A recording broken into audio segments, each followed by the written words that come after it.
Banswara channel से सईद मिर्जा हिंदुस्तानी की report. सदन के अंदर सभी लोगों से, चाहे कोई राजनीतिक पार्टी हो, उधर की हो चाहे इधर की हो, चाहे मध्य वाली हो, सबसे मैं ये हाथ जोड़ करके अपील करना चाहता हूं कि ये बहुत महत्वपूर्ण विषय है। पिछड़े वर्गों को आरक्षण उनकी आबादी के अनुपात में मिलना चाहिए और इस पर चर्चा करें और इसको पास करें, और पास ना करें तो प्लीज वोटिंग करके इसको वोट इट आउट करें। मुझ पे जोर न डालें कि वापस ले लो वापस ले लो, वो मैं करने वाला नहीं। मैं संविधान संशोधन विधेयक 2022 जो मेरे द्वारा इंट्रोड्यूस किया गया था सदन में, उस पर चर्चा के लिए आपके सम्मुख खड़ा हुआ हूं।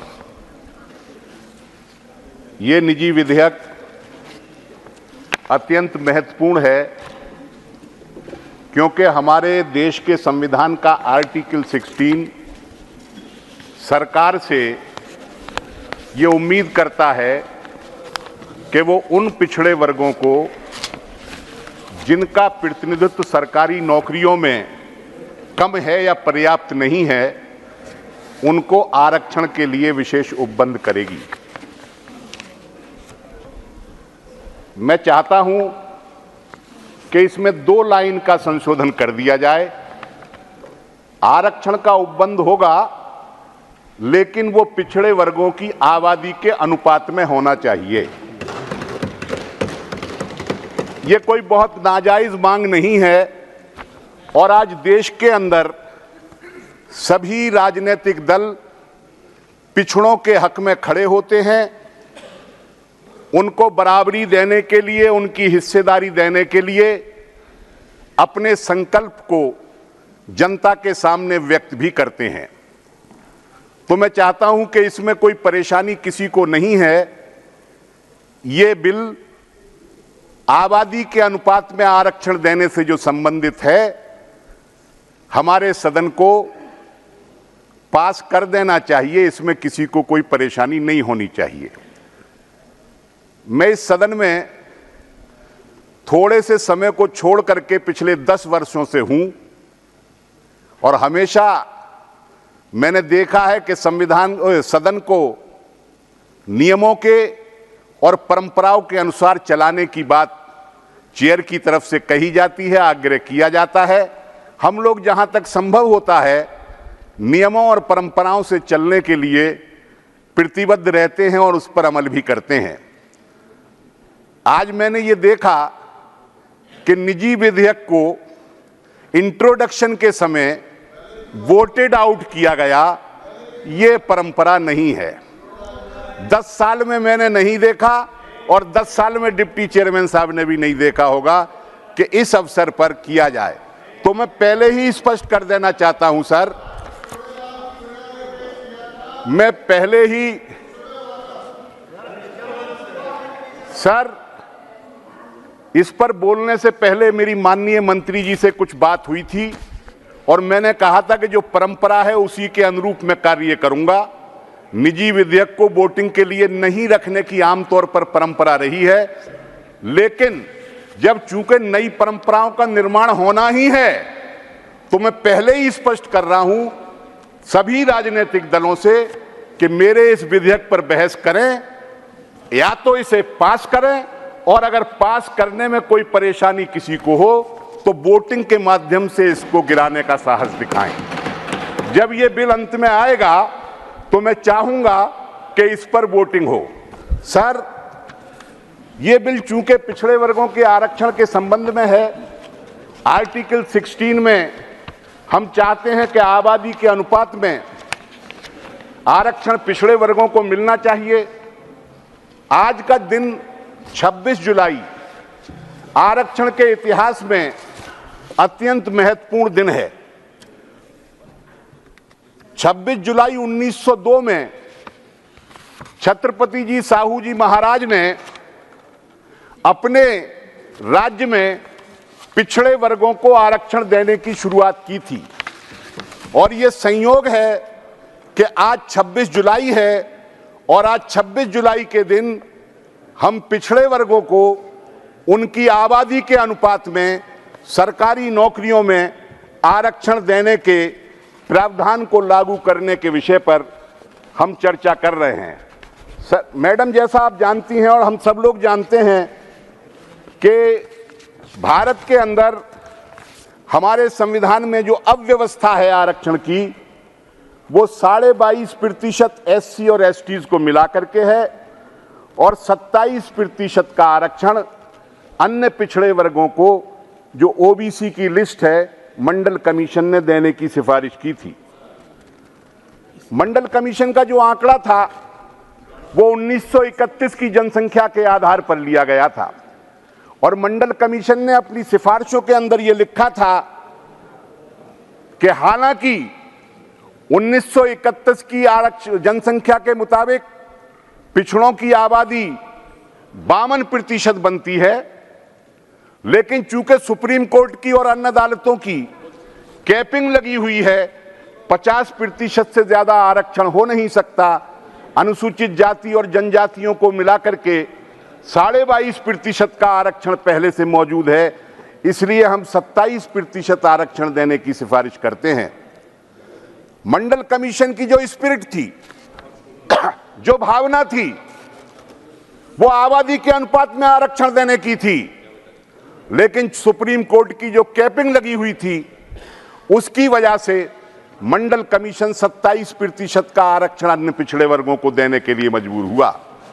अगर कैपिंग नहीं होती, सुप्रीम कोर्ट की कोई पाबंदी नहीं रही होती, तो मेरे ख्याल से निश्चित रूप से मंडल कमीशन अन्य पिछड़े वर्गों के लिए भी 52% आरक्षण की व्यवस्था करता। आरक्षण की जब आर्थिक रूप से कमजोर तबकों को आरक्षण की बात कही गई, तो वो 50% की आरक्षण पर जो कैपिंग लगी हुई थी वो स्वतः ही टूट गई है। इसलिए अब सरकार को कोई परेशानी नहीं होनी चाहिए कि अन्य पिछड़े वर्गों को आबादी के अनुपात में आरक्षण दिया जाए, क्योंकि 50% की कैपिंग पहले ही टूट चुकी है और राज्य सरकारों में बहुत सी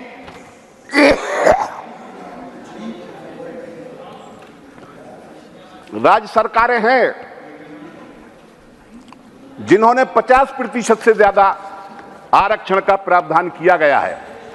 तमिलनाडु राज्य में आज की स्थिति में 69% आरक्षण है कुल मिलाकर के, जिसमें SC का आरक्षण भी है और OBC का भी आरक्षण है। मैडम, जब हम आरक्षण का जिक्र करते थे और जब आरक्षण की समय सीमा बढ़ाई जाती थी या जब मंडल कमीशन लागू हुआ था, उस समय हमने इस देश के अंदर बहुत बड़ा आरक्षण विरोधी आंदोलन देखा था। आरक्षण के जो विरोध में शक्तियां हैं, उनका सबसे पहला तर्क ये होता है कि आरक्षण से मेरिट खराब हो जाएगी, आरक्षण से काबिल लोग उन स्थानों पर नहीं पहुंच पाएंगे, बल्कि नाकाबिल लोग उच्च स्थानों पर पहुंच जाएंगे। ये एक भ्रम है, ये एक अफवाह है जो पिछड़े वर्गों को उनके अधिकारों से और उनकी हिस्सेदारी से वंचित करने के लिए जिस तर्क को इस्तेमाल किया जाता है। तमिलनाडु के अंदर 69% आज आरक्षण है और तमिलनाडु में जो पर कैपिटा ग्रोथ है GDP की, वो कर्नाटक के बाद दूसरे नंबर पर है। 1993 से लेकर के 2023 तक जो GDP ग्रोथ तमिलनाडु की है वो दूसरे नंबर पर है। फैक्ट्रियों की संख्या 1993 से 2023 तक कर्नाटक के अंदर सबसे ज्यादा हो गई। गुजरात के बाद दूसरा नंबर तमिलनाडु का है फैक्ट्रियों की संख्या, और जहां आरक्षण कम है या 27% का है या 50% से नीचे है, वहां की स्थिति विपरीत है। मैं ये कहना चाहता हूं कि आरक्षण लागू होने से समाज के कमजोर वर्गों को, खास तौर से पिछड़े वर्गों को अधिकार मिलता है, सत्ता में, शासन में भागीदारी मिलती है, सरकारी नौकरियों में हिस्सेदारी मिलती है। इससे किसी प्रकार से भी सरकार के कामकाज पर और उसकी गुणवत्ता पर कोई असर नहीं पड़ता है। ये एक झूठा तर्क दिया जाता है। आज जो स्थिति है, ओबीसी का आरक्षण है 27% मैडम, लेकिन केंद्र सरकार की ग्रुप ए की नौकरियों में ओबीसी को आज की तारीख में जो आरक्षण हासिल है ग्रुप ए में है 16.88, 16.88। 27% होना चाहिए, लेकिन 16.88 है। ग्रुप बी की नौकरियों में 15.77, यहां भी 27% नहीं है। और ग्रुप सी की नौकरियों में 22.54, 27 यहां भी नहीं कर पाए हैं हम लोग। और ग्रुप डी की नौकरियों में ओबीसी का आरक्षण 20.14 है, 27 यहां भी नहीं हुए हैं। और मैं देख रहा हूं कि पिछले 10 सालों से, जब से ये एनडीए की सरकार आई है, इसने एससी एसटी आरक्षण सीटें जो नहीं भरी गई हैं उनको भरने के लिए कोई स्पेशल ड्राइव नहीं चलाया है। ओबीसी की जो सीटें खाली पड़ी हैं उनको भरने के लिए भी कोई स्पेशल ड्राइव नहीं चलाया है। पिछले वर्षों में हम देखते रहे हैं कि इन वर्गों को जब प्रतिनिधित्व, उनकी जो व्यवस्था है, संवैधानिक व्यवस्था, उसके हिसाब से नहीं मिलता है तो सरकारें special drive to fill the vacancies for SC ST and OBC चलाती रही हैं। लेकिन हाल के वर्षों में हमने इस प्रकार का कोई ड्राइव नहीं चलते हुए देखा है। लिहाजा मैं ये कहना चाहता हूं कि इस संविधान संशोधन के माध्यम से हम पिछड़े वर्गों के अंदर एक ऐसी आशा का संचार करेंगे जिनसे उन्हें ये लगेगा कि हम भारत के अंदर बराबर के हिस्सेदार हैं।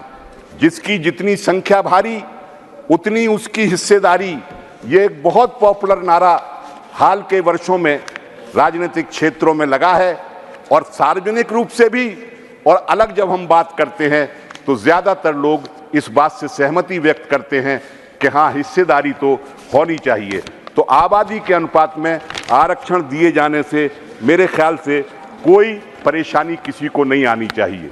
जिस तरीके से तमिलनाडु ने 69% किया, उसी प्रकार बिहार की सरकार ने भी, नीतीश बाबू ही मुख्यमंत्री थे उस वक्त भी, उन्होंने 75% आरक्षण ओबीसी एससी एसटी का मिला करके बिहार में करने की सिफारिश की थी।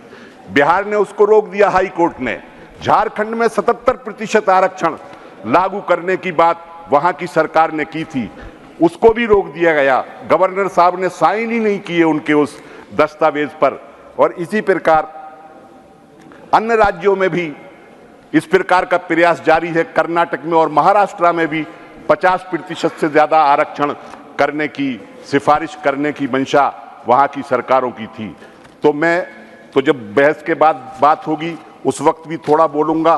सिर्फ इस वक्त डिस्कशन को शुरू करते हुए सदन के अंदर सभी लोगों से, चाहे कोई राजनीतिक पार्टी हो, उधर की हो चाहे इधर की हो, चाहे मध्य वाली हो, सबसे मैं ये हाथ जोड़ करके अपील करना चाहता हूं कि ये बहुत महत्वपूर्ण विषय है।